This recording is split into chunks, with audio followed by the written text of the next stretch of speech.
Congressman Bobby Scott and the House Democratic Steering and Policy Committee held a hearing this morning at Norfolk State University related to concerns with America's veterans. Members of Congress heard testimonies from veterans about federal cuts or additional proposed federal cuts to the U.S. Department of Veterans Affairs.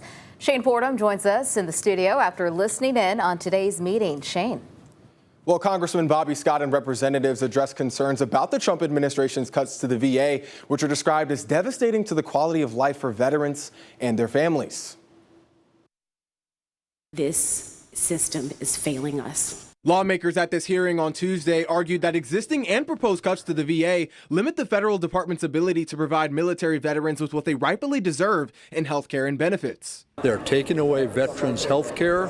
They're firing veterans who have transitioned from the military into federal service. You can't run a health care facility without all of the positions, otherwise it wouldn't be on the payroll. You can't run a hospital with some positions protected and not all. Congressman Bobby Scott and representatives say data shows more than 6,000 veterans have been fired from federal government jobs earlier this year. VA Secretary Doug Collins said earlier this year that the full goal of the Trump administration was a 15% cut to the VA, which is more than 80,000 employees. However, Secretary Collins said frontline health and patient care workers will not be compromised.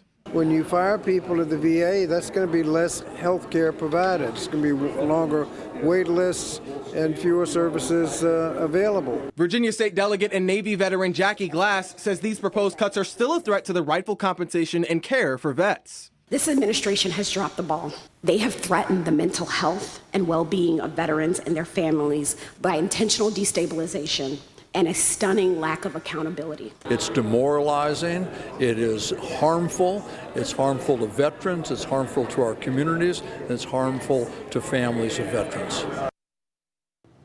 Last month, during a U.S. Senate hearing, VA Secretary Collins said the proposal to cut non-essential VA workers will allow the department to spend more money on direct care for veterans, and that increased staffing in recent years hasn't always led to better service for veterans. Shane Fordham, 13 News Now. All right, thanks so much, Shane. And Congressman Scott says he believes the big, beautiful bill narrowly passed by the U.S. House needs to be significantly amended in the Senate to reduce tax cuts and cuts to health care.